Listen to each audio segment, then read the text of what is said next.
Conversely, by assuming that the sum of the angles is 180 degrees, we can deduce the parallel postulate. But be careful, that isn't what people were trying to do. They wanted to deduce the parallel postulate without making any other assumptions than these four.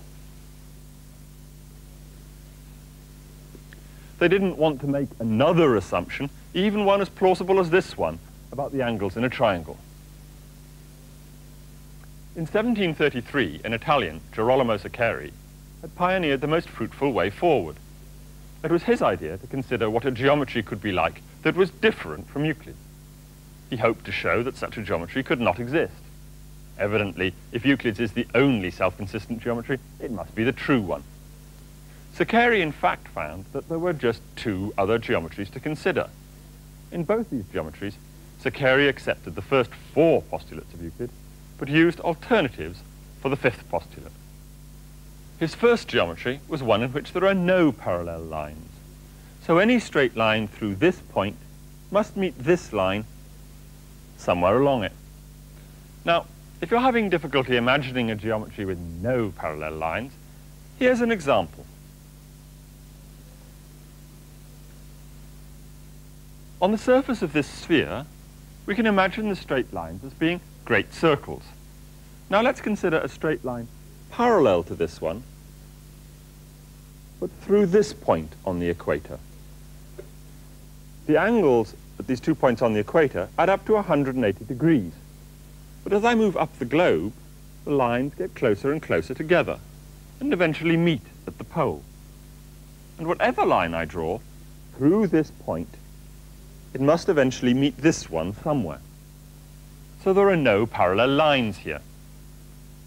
There's an entire geometry associated with the surface of a sphere called spherical geometry, and it was well known in the 18th century.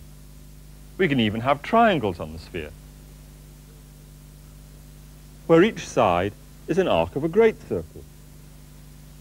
But spherical geometry requires a different set of postulates from those of Euclid's geometry, so spherical geometry isn't a candidate for Saccheri's first alternative. But perhaps it's conceivable that something else could be devised. Well, it wasn't to be. Saccheri was able to show that the combination of Euclid's first four postulates and this property is untenable. It does lead to a contradiction. His second geometry was one in which there are many straight lines through P that never meet this line. To show the results of geometries like this, my straight lines will appear curved, so the pictures will look rather odd. But this second geometry proved to be much more obstinate. It simply would not go away. As the Swiss mathematician Johann Lambert wrote in 1770, I have sought such consequences of this hypothesis to see if it did not contradict itself. From them all, I saw that this hypothesis would not destroy itself at all easily. This is where Gauss came in. He read Lambert's book when he first went to Göttingen in 1795, and he shared with his predecessor the belief that if only this alternative hypothesis could be made to contradict itself, then at last Euclid's geometry would have been shown to be true. But as Lambert discovered, this assumption may produce strange theorems, but there does not seem to be a contradiction.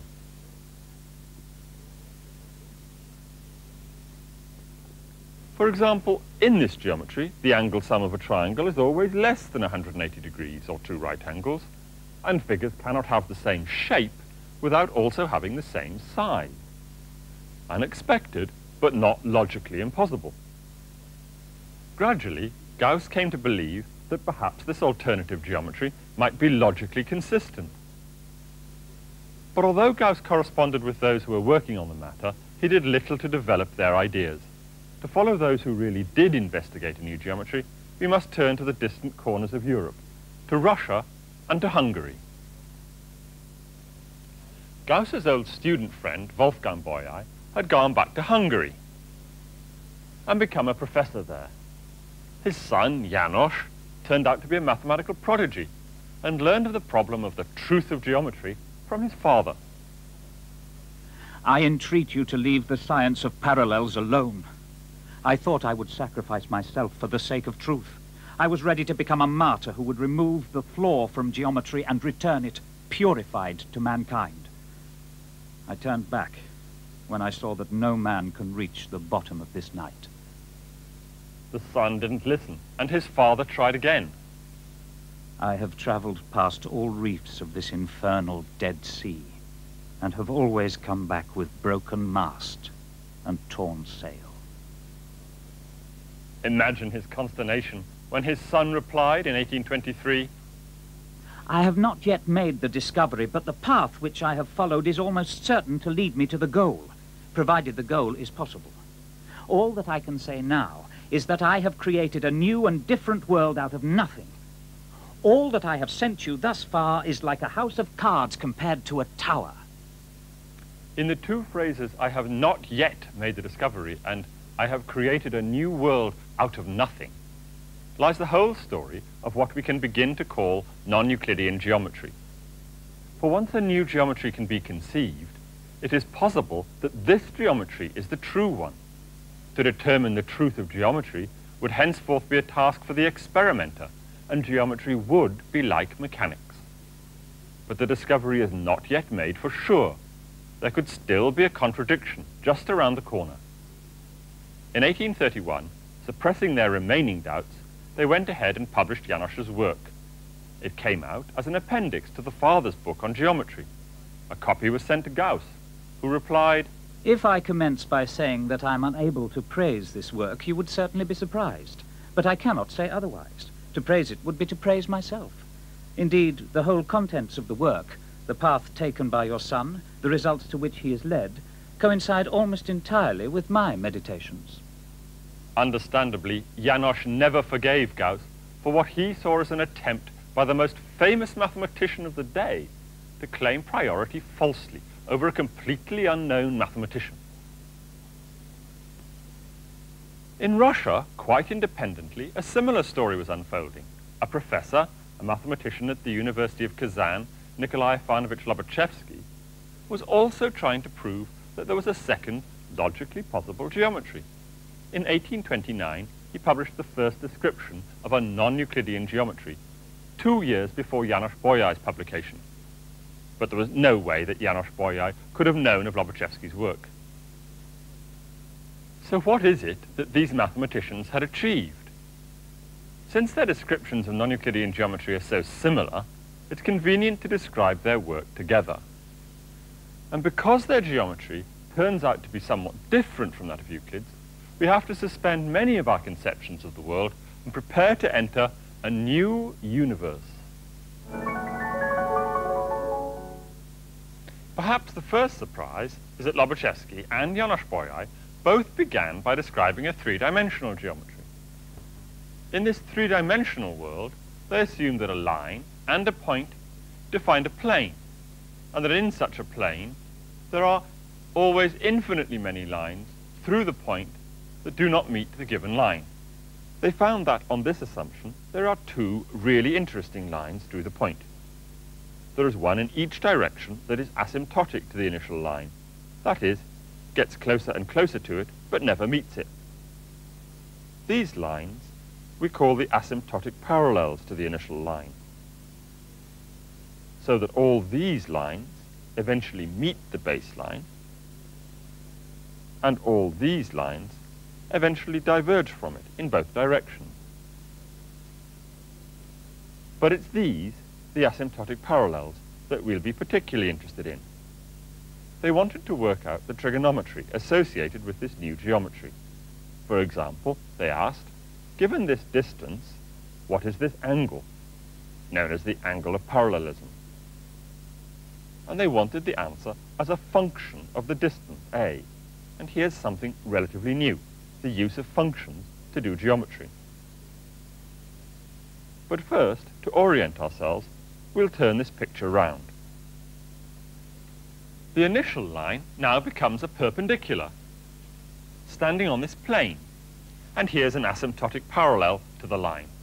Now, in this novel geometry, they picked another point, so they got a right-angled non-Euclidean triangle with its right angle here. And through this point, they drew the asymptotic parallel to to the original perpendicular. Over at this vertex, they added a tiny little hemisphere. And between these three lines, on the surface of the sphere, they drew a tiny spherical triangle. Now for the wonderful idea. Remember the spherical geometry I showed you earlier? It doesn't depend on Euclid's postulates, or indeed on any assumption we make about parallel lines. So any trigonometric formulae describing the spherical triangle are true, even in this peculiar non-Euclidean world.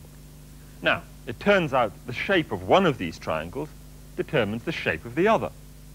So if we know all about the shape of the spherical triangle, it should be possible to determine the shape of the non-Euclidean triangle. So Bolyai and Lobachevsky could assume the spherical trigonometrical formulae were true, and from them deduce what formulae would describe the triangle in the non-Euclidean plane. They found they were able to deduce all they wanted about the new geometry. For example, by treating the original figure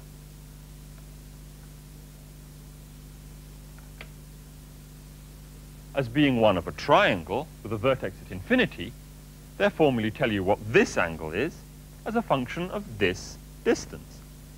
And that's just what was required, for that gave them the angle of parallelism. There's a wonderful extra to be got out of this.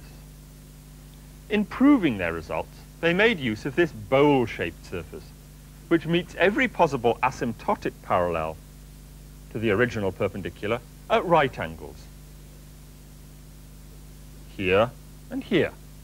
It turns out, oddly enough, that this triangle has an angle sum of 180 degrees exactly.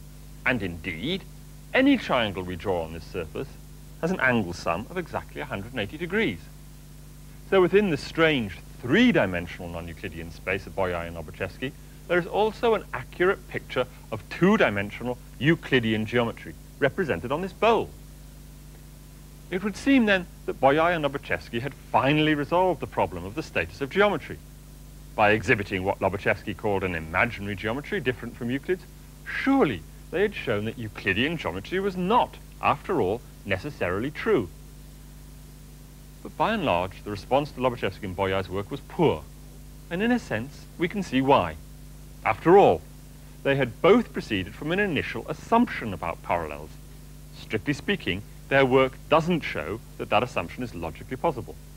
What was required was a complete rethink, something that could embrace both the old way of doing geometry and the new ideas. The man who was to provide this was a student of Gauss, the shy but gifted Bernhard Riemann. Riemann's arguments were to revolutionize the way in which geometry was perceived. He didn't start with the belief that we all know what Euclidean geometry is, or even with the view that we know what straight lines and angles are.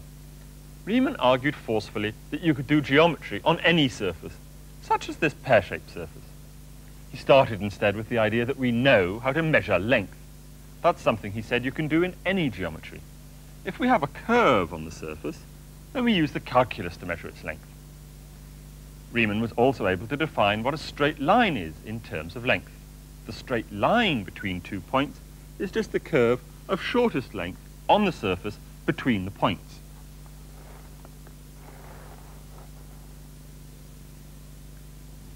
What probably most excited Gauss, who was very impressed by Riemann's ideas, was that this new idea of what geometry is put all geometries on a par. Euclidean geometry is just now one of many geometries, the geometry of a flat surface. And what precisely is a flat surface? To see that a surface is flat, we can just step off it and look.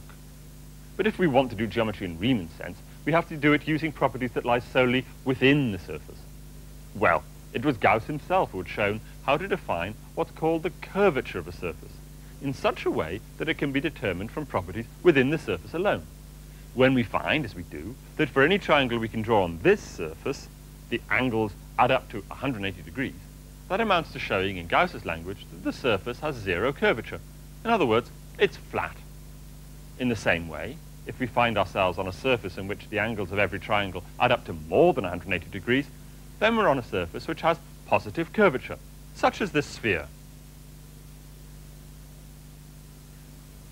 And here's a triangle on a surface we wish to understand. It's easy enough to construct a bit of such a surface, and we say it has negative curvature because it curves towards us in one direction, but away from us in the other. But what's worrying about this surface is that when you try to extend it, it might not be able to grow beyond a certain point. That would be dreadful for any surface that was trying to be a model of even two-dimensional space, because nobody believed that space came to an end. The man who was able to overcome this dilemma was an Italian, Eugenio Beltrami. Beltrami's solution was ingenious. He observed that an atlas is as good a description of a sphere as any, if you know how the scale varies from point to point. You can work out from the atlas how far apart these points are on a sphere. So an atlas is a perfectly good description of a surface of constant positive curvature. It has some disagreeable features. For example, on this one, equal distances on the sphere appear to stretch more and more as you move outwards. Beltrami's idea was to construct an atlas for a surface of constant negative curvature. If he could construct such an atlas, then he could hope to show that there was such a surface, and that there was no problem about it stopping at a boundary. Beltrami did indeed succeed in constructing such a map, but it's the version constructed by Henri Poincaré that I'd like to show you. Like the maps in the usual atlas of a globe, distances are distorted. In this case, the whole of two-dimensional non-Euclidean space is depicted inside this disk. As I move outwards, distances appear to shrink, but that's a distortion of the map-making process. We non-Euclideans don't actually shrink, nor do we ever run up against the